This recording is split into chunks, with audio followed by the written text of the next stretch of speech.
মা, চোখ খোলো মা।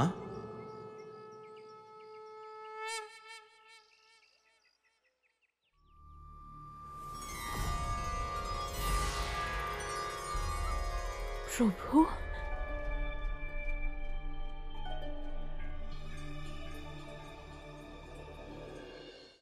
প্রভু।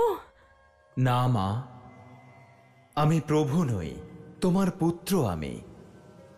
পুত্র? নারায়ণ, এ কেমন লীলা দেখাচ্ছেন আপনি? আমি যা কিছু করছি তা তোমার আদেশ অনুসারেই করছি মা। ভুলে গেছো মা, আমাকে পুত্ররূপে পাওয়ার জন্য তুমি কত কঠিন তপস্যা করেছিলে? যতক্ষণ না আপনি আমাকে মা হওয়ার আশীর্বাদ দিচ্ছেন, আমি অন্যের একটা দানাও গ্রহণ করব না। তোমার তপস্যার কারণেই আমি তোমার কাছে পুত্ররূপেই এসেছি মা। নারায়ণ, পালনকর্তা, জগতের রক্ষক শ্রী হরি, তিনি স্বয়ং আমার পুত্র। হ্যাঁ মা, এখন আমি শুধু জগৎ রক্ষক বা জগৎ পালক নই, কেবলমাত্র তোমার পুত্র। আর যতক্ষণ না তুমি আমায় আদেশ করবে, আমি বৃন্দাবনবাসীদের রক্ষা করতে পারবো না। বৃন্দাবনবাসীদের রক্ষা? হ্যাঁ মা, কালযবনের কারণে বৃন্দাবনবাসীদের জীবন সংকটে। পুত্র, তাহলে তুমি এখানে কি করছো? তাড়াতাড়ি করো, যাও। আমি যশোদা তোমার মা তোমায় আদেশ দিচ্ছি, যাও গিয়ে বৃন্দাবনবাসীদের রক্ষা করো, যাও।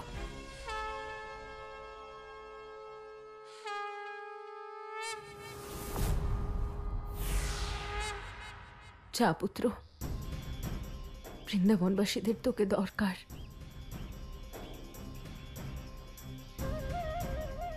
যা যা, সবাইকে রক্ষা করিস। ঠিক আছে মা। যা।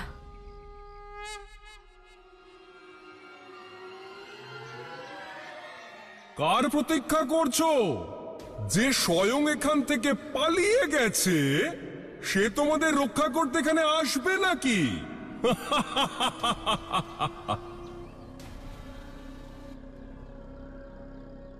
পলাতকের বাবা নন্দরাজ।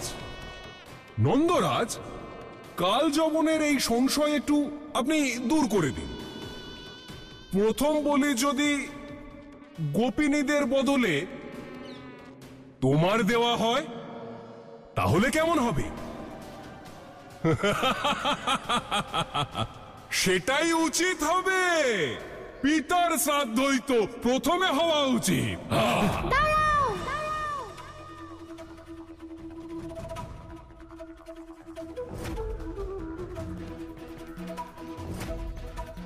কালযবনের কাজে বাধা দেওয়া দুঃসাহসী বালক!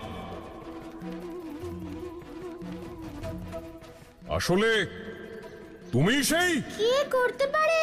কার হতে পারে এমন সাহস?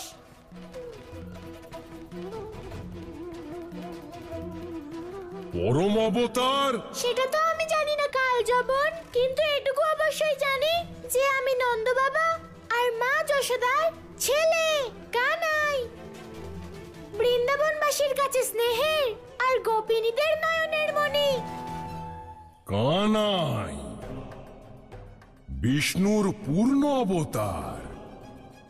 কিন্তু কানাই, আমি শুনেছি যে গোপিনীদের একবার ডাকার পরই তুমি দৌড়ে চলে আসো, আর আমার এতবার ডাকার পরেও এত বিলম্ব। কালযবন, গোপিনীরা তো আমাকে ভালোবেসে ডাকে, কিন্তু তুমি তো আমাকে সেইভাবে ডাকোইনি। অর্থাৎ? অর্থাৎ আমার সাথে সেই দেখা করতে পারে যার সাথে আমি দেখা করতে চাই। ছলনাকারী তো। কেন কংস মামা বলেনি তোমাকে?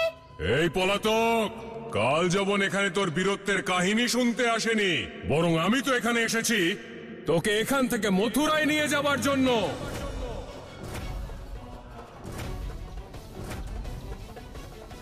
আর এটা আমি জানি যে যে আমাকে এই কার্য করার থেকে এই সম্পূর্ণ সংসারে কেউ বিরত করতে পারবে না। কালজবন, আরেকবার ভেবে দেখো, এমনটা আবার না হয় যে তুমি আমায় মথুরায় নিয়ে যেতে বিফল হও আর কংসের সামনে তোমাকে নিজের মাথা নোয়াতে হয়। বালক, ন ভূত ন ভবিষ্যতি, না আজকের আগে কখনো এটা হয়েছে, আর না তো ভবিষ্যতে কখনো এরকম হবে। আমি কালযবন।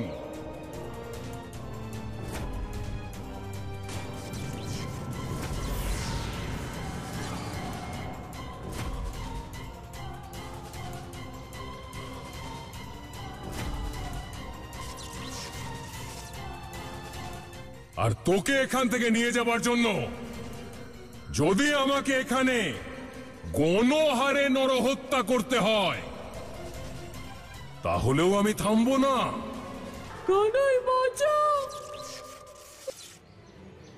দাঁড়াও কালজবন, ওদেরকে ছেড়ে দাও। আমি তোমার সঙ্গে যাওয়ার জন্য প্রস্তুত।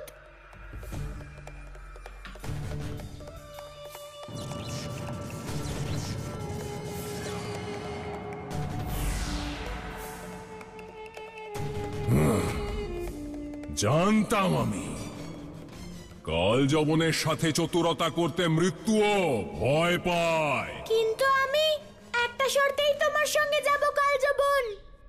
আমায় কথা দাও। কথা? কি কথা দেব? এটাই যে তুমি মথুরা পৌঁছানোর আগে পথে বিশ্রাম করবে না, তাহলে আমি ওখান থেকে বৃন্দাবনে ফিরে আসব আর তুমি পুনরায় কখনো বৃন্দাবনে আসবে না। নিজের শত্রুকেই তুই তোর সুরক্ষার জন্য কথা দিতে বলছিস? না কালজবন, আমি তো শুধু আমার শত্রুকে বিশ্বাস করছি, তেমনি যেমন আমার প্রিয়জনদের করি। কিন্তু কালজবন, তুমি নিজেকে বিশ্বাস করো তো? কালকেও যে নিজের বশে রাখে কালজবন, আমাকে কি মথুরা পর্যন্ত বিনা বিশ্রাম করে নিয়ে যেতে পারবে? বালক, কালযবনের কাছে এই সমস্ত সংসারে কোনো কার্যই অসম্ভব নয়। আর সেখানে তো তুই একটা ছোট্ট বালক রে, যার সাথে মৃত্যুও চতুরতা করে না। তাহলে এই ছোট্ট বালককে কথা দিতে এত ভয় লাগছে কেন কালজবন? ভয়? আর আমার? তোর মতো ভীতু পলাতক নয় কালযবন। কথা দিচ্ছি, কথা দিচ্ছে তোকে কালযবন, যদি আমি পথে কোথাও বিশ্রাম করি তাহলে তোকে এখানে ফিরে আসতে বাধা দেব না। নারায়ণ নারায়ণ। প্রভু, কানাইয়ের লীলা অপার। কালযবনের অহংকার চূর্ণ করে অবশেষে সে তার মনের মতো প্রতিজ্ঞা করিয়েই নিল। আপনি সত্য বলছেন দেবর্ষি, কানাই তো তার কাজ করেছে, কিন্তু এর পরের কাজ এবার আপনাকেই করতে হবে। অবশ্য প্রভু, কানাইয়ের লীলায় সহযোগী হওয়া আমার কাছে সৌভাগ্যের, আর আমি সবসময় তার জন্য অপেক্ষা করে থাকি। নারায়ণ নারায়ণ। চলে আয়।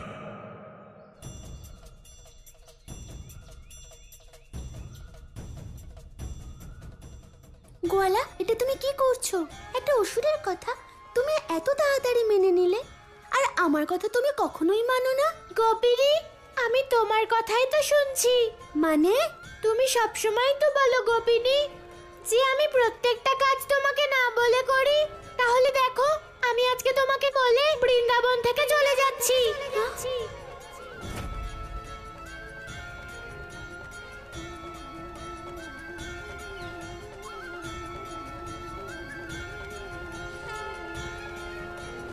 কানাই, তুই জানিস তুই কি বলছিস?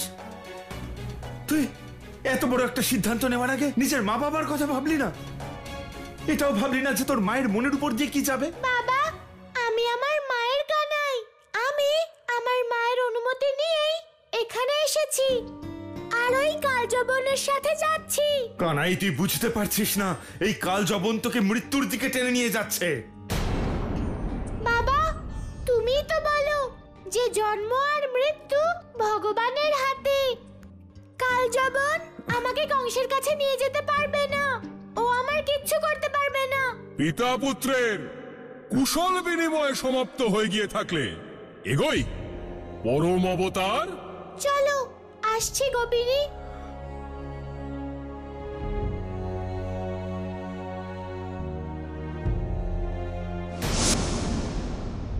আশ্চর্য ব্যাপার ভগবান, আশ্চর্য ব্যাপার।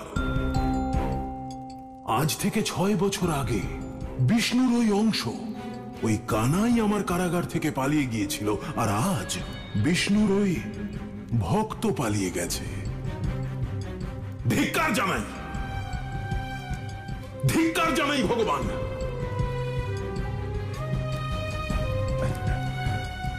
সত্য বলেছি না আমি?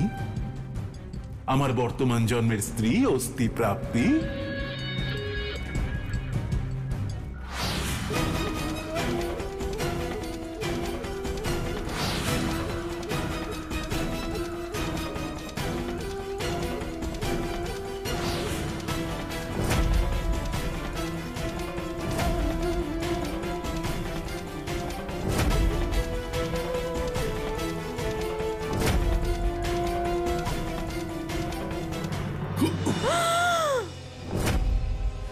কি ভেবেছিলে তোমরা? তোমরা আমার পিছনে কি খেলা খেলছো আমি সেটা জানতে পারবো না? আপনি কি বলছেন ভগবান? আমরা বুঝতে পারছি না ভগবান। তোমরা দুজনে ওকে কারাগার থেকে পালাতে সাহায্য করেছো, তাই না? যাতে এটা প্রমাণ করা যায় যে ও বিষ্ণু ভক্ত। ভগবান, আমি আগে থেকেই জানতাম অস্থি প্রাপ্তি যে ও গত জন্মে নাগ কন্যা ছিল আর বিষ্ণু ভক্ত, কিন্তু এটা বুঝতে পারছি না যে তোমরা দুজনে ওর সঙ্গে শত্রুতা কেন করছো। ওকে মৃত্যুদণ্ড দিলে তোমাদের কি লাভ বলো? সতীন, সতীন, ভগবান এক স্ত্রী সব সহ্য করতে পারে, কিন্তু নিজের সতীনকে সহ্য করতে পারে না। সেই জন্য ভগবান আমরা কেশনীকে শেষ করে দিতে চেয়েছিলাম।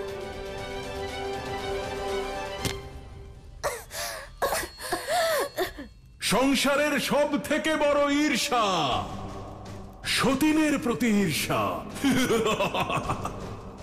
এত ঈর্ষা তো আমার ওই বিষ্ণুর প্রতিও নেই।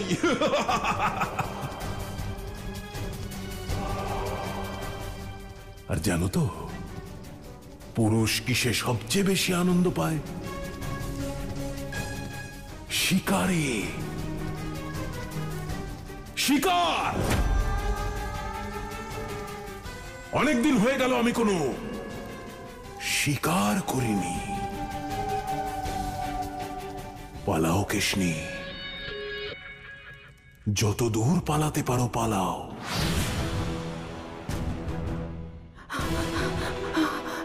আমাকে কিছু করতে হবে, না হলে আমি কানাইয়ের কাছে পৌঁছতে পারবো না।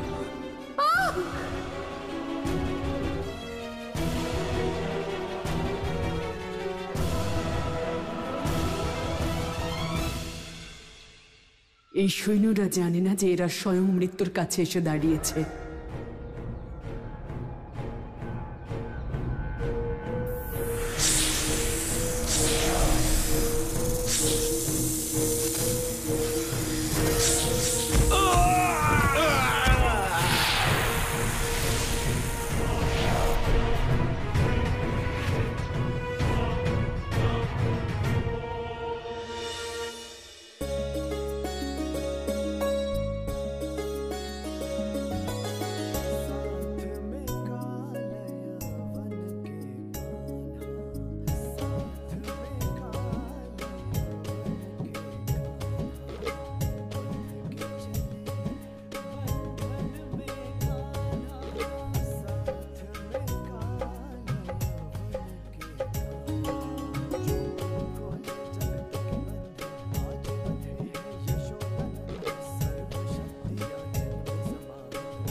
কথা দিয়েছিলে মনে আছে তো?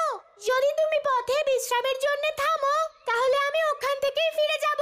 পলাতক, তুই চিন্তা করিস না, না তো এই কালযবন এখান থেকে পালাবে, না তোকে এখান থেকে পালিয়ে যেতে দেবে। আমরা মথুরা পৌঁছে তবেই থামবো। ওম নমঃ শিবায়। কি হয়েছে কালযবন? মনে হচ্ছে এখনই ক্লান্ত হয়ে পড়েছো। চল। ওম নমঃ শিবায়। ওম নমঃ শিবায়। ওম নমঃ শিবায়। ওম নমঃ শিবায়। ঋষিবর, পথ ছাড়ুন আমাদের।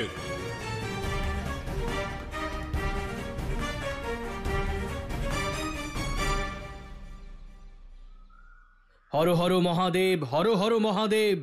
আমি তোমার পথ আটকাইনি, বরং স্বয়ং তুমি প্রভুর পথ আটকাচ্ছ। মহাদেবের জন্য করা এই ধ্যান ভঙ্গ করে। সত্য বলেছেন ঋষিবর। মহাদেব আমারও আরাধ্য উনি, আর সেই কারণেই আপনি এখনো জীবিত আছেন। অন্যথা কালযবন কাউকেই নিজের পথ ছাড়তে অনুরোধ করে না। হর হর মহাদেব, হর হর মহাদেব।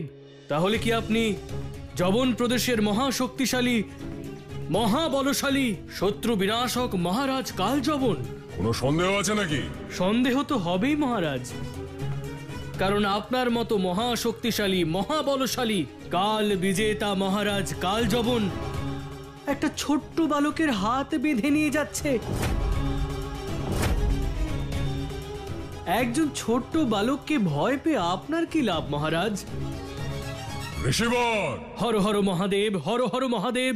আমি ক্ষমা প্রার্থী মহারাজ, কিন্তু আমার চোখ যা দেখেছে আমার মুখ দিয়েও তাই বেরিয়েছে। আমি তো আপনার ভয়ে চুপ করে থাকবো মহারাজ, কিন্তু এমনটা যেন না হয় যে সারা সংসার আপনার এই ভয় দেখে আপনাকে ভয় পাওয়াই বন্ধ করে দেয়। আমার কথা শুনুন মহারাজ, আপনি এই ছোট্ট বালকের হাতের বাঁধন খুলে দিন, মুক্ত করুন ওকে মহারাজ, এতেই আপনার খ্যাতি। ঋষিবর, আপনার কথা সঠিক। এই বালক যত বড় ছলনাকারী হোক না কেন, কালযবনের সামনে আসলে তো একটা ছোট্ট বালকই। আর এই শক্তিহীন বালককে বেঁধে রাখার মধ্যে কোনো বীরত্ব নেই। হর হর মহাদেব, হর হর মহাদেব, হর হর মহাদেব। আরে আরে কালযবন, এটা তুমি কি করছো? যদি আমি মুক্ত হয়ে যাই তাহলে তোমাকে হত্যাও করতে পারি। মহারাজ কালযবনের জয় হোক, জয় হোক মহারাজ কালযবনের। চলো।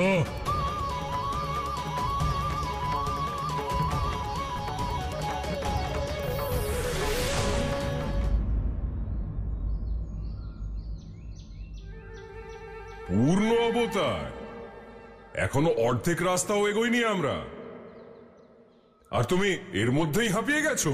অর্ধেক রাস্তা? আমার মা তো আমাকে সারাক্ষণ মাখন খাওয়ায়, আর তুমি আমাকে এতক্ষণ ধরে হাঁটিয়ে নিয়ে আসছো। হাঁপিয়ে তো যাবই। আরে বিশ্রামের জন্য এই স্থান একদম সঠিক। আমার কথা শোনো, তুমিও বিশ্রাম নাও। এসো।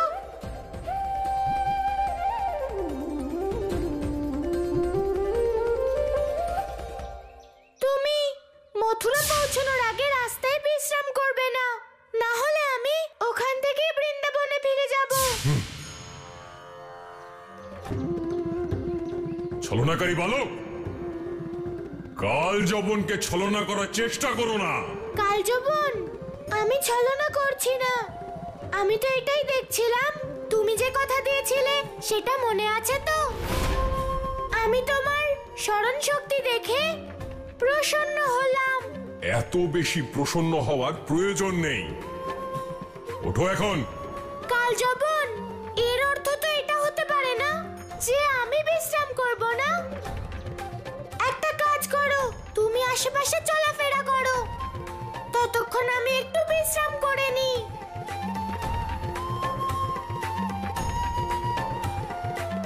এখন তো আমার এটা সন্দেহ হচ্ছে যে তুই বাস্তবেই সত্যিই বিষ্ণুর অবতার কিনা। ঠিক আছে, যা করার তাড়াতাড়ি কর। দীর্ঘক্ষণ আমি তোর জন্য এখানে প্রতীক্ষা করতে পারবো না। হ্যাঁ।